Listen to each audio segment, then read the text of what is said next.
I am always experimenting with tones, and there's obviously 1,000 different ways to get to the place that you want to get to.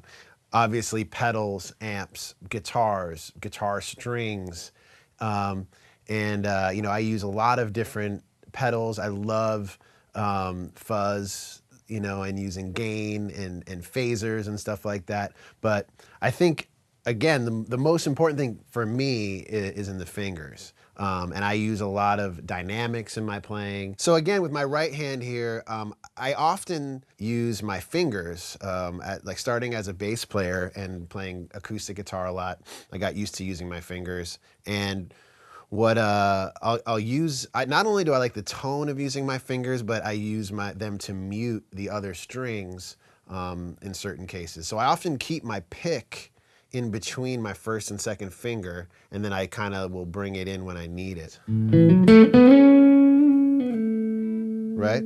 So there I just went up to the third, bend to the fourth, and then kind of ran down again. But I didn't use a ton of vibrato, I just used that bend. Now if I play it again, right? And that one I use really fast vibrato.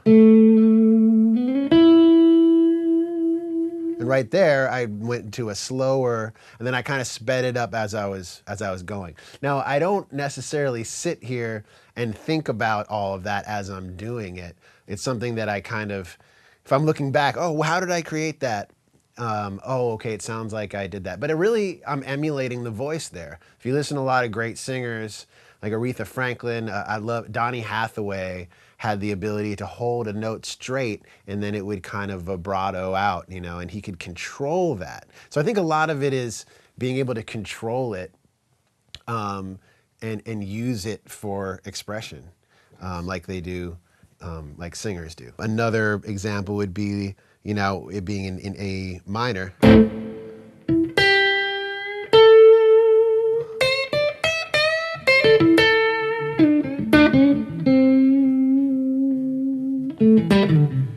Right? Again, using fast vibrato with slow vibrato, going back and forth. B.B. King being like the greatest of that, and we're going back to major.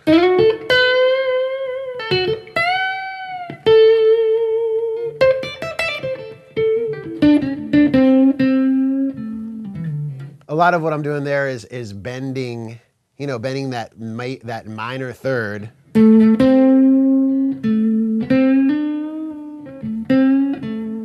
Right? I love using the fuzz pedal and kind of like hitting it at different volumes. That's another way to like play with tone. It's not just the pedal and it's not just the amp, it's how you're hitting it with your guitar. So for example, I'm going to use the bridge pickup with this fuzz sound.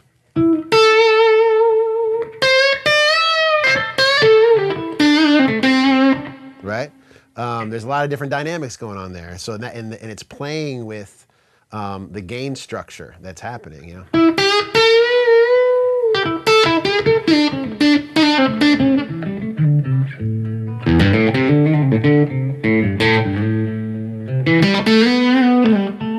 can tell, like, when I'm hitting it harder, that gain is engaging, and then it's kind of playing with that edge. I think, like, something that's always a part of my tone is playing with like the edge of like where it starts to break up, So like if you're pulling your volume down,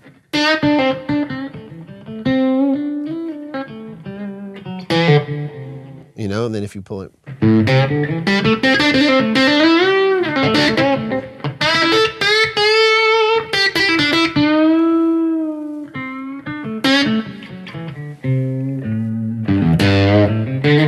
right?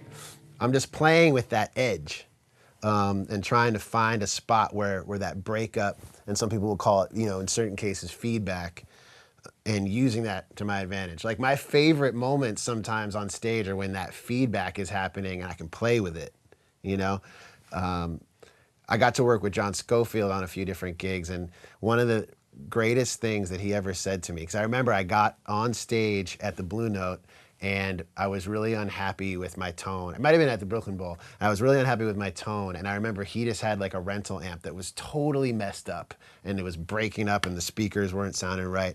And he was like, "Oh man, you know, I love when an amp's kind of messed up." And I'm like sitting there like, I didn't even tell him yet. I was just in my head about my tone, and he was like, "Oh man, but this one it's broken. But when I do when I make this one sound, it's like," and he was like, he used that in his improv to inspire him, you know. Yeah. So I think that's a crucial thing when being a professional musician, is trying to take what could be a negative situation and try to like use that to maybe enhance what you're doing. Yeah. You know, I think there's been moments where I've played a wrong note too, where I take that wrong note and then I turn it into like a theme. You know what I mean? You know, I use the bridge position actually quite a bit lately, actually, because if you, on a lot of the old Soul Live recordings, I was mainly on the neck pickup.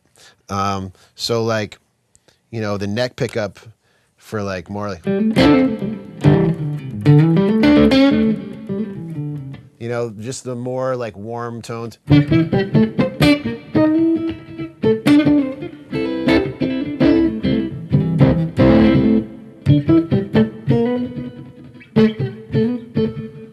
That would not have the same. I mean, it still sounds cool. It's funny, I'm always playing with the different ones, but I always, you know, if you're trying to really cut over the band, you definitely want the bridge pickup, you know, like when the organ's blaring, then I will kick into that pickup and maybe click one of these on and be like,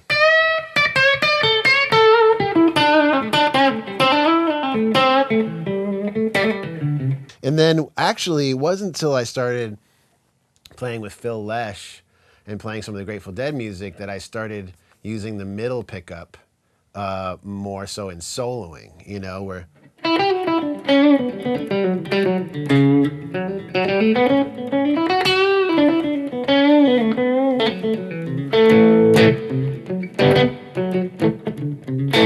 and now I've been using it a lot more. The other player that really got me into the middle position, you know, on like a two humbucker guitar, is Leo Nocentelli, which he used generally like a 335 or a hollow body guitar, although he used all different guitars, but the old meter stuff, you know, that sound is like the Leo thing.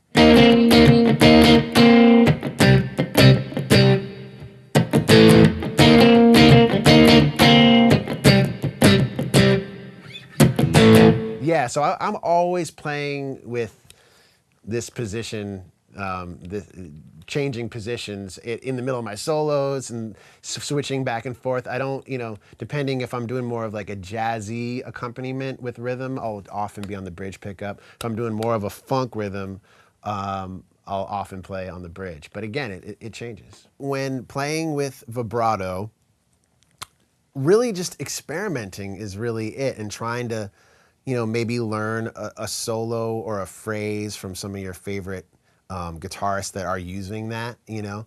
I never like sat down and really like learned B.B. King, but it was like ingrained in me to be like, that was his sound, you know.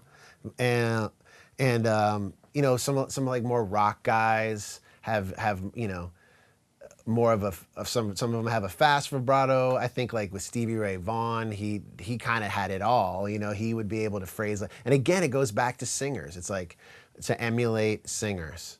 So I don't know if I have a specific exercise for it. It's just experiment with all of it.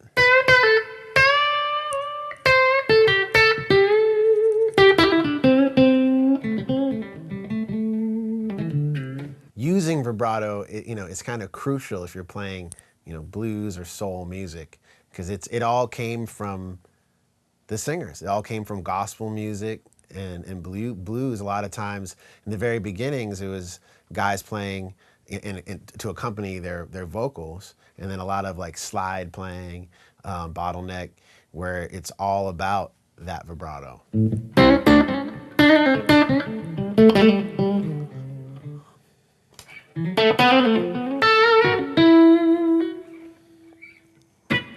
gonna start over.